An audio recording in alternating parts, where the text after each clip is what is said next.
SPO3 Ricky Santa Isabel nadiin sa pagdinig ng Senado, dati na palang nadawit din sa kasong kidnapping. Detalye mo na kay Eagle News reporter Mean Corbera.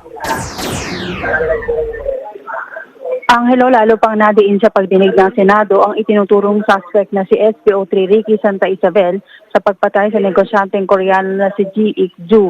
Sa pagdinig ng Senate Committee on Public Order and Dangerous Drugs, direktang itinuro ng kasambahay na si Marisa Morquicio si Santa Isabel na pumasok sa loob ng bahay at tumukot sa kanyang amo kasama isang SPO4 Villegas.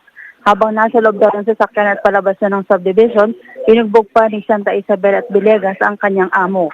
Si Santa Isabel din ang nag-withdraw sa ATM ni G.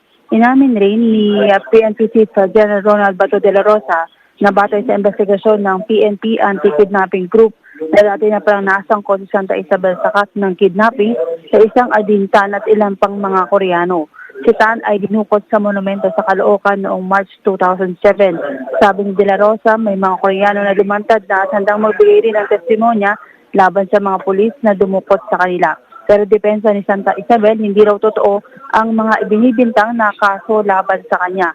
Sa halip itinuro nito ang kanyang team leader na si Superintendent Rafael Dumlao na umano'y nagmaniobra ng lahat ng istorya.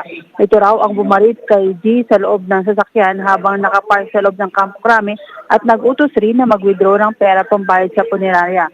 Pero sabi ni De La Rosa, marami na silang hawak na ebidensya na direktang magtuturo kay Santa Isabel sa pagkakasangkot sa mga kaso ng kidnapping.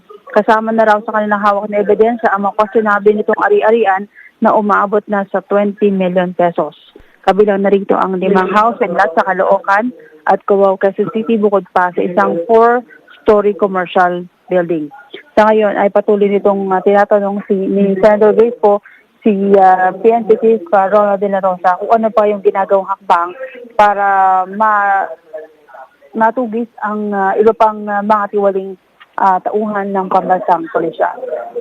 Para sa Eagle News, Mean Corbera, IM1 with 25.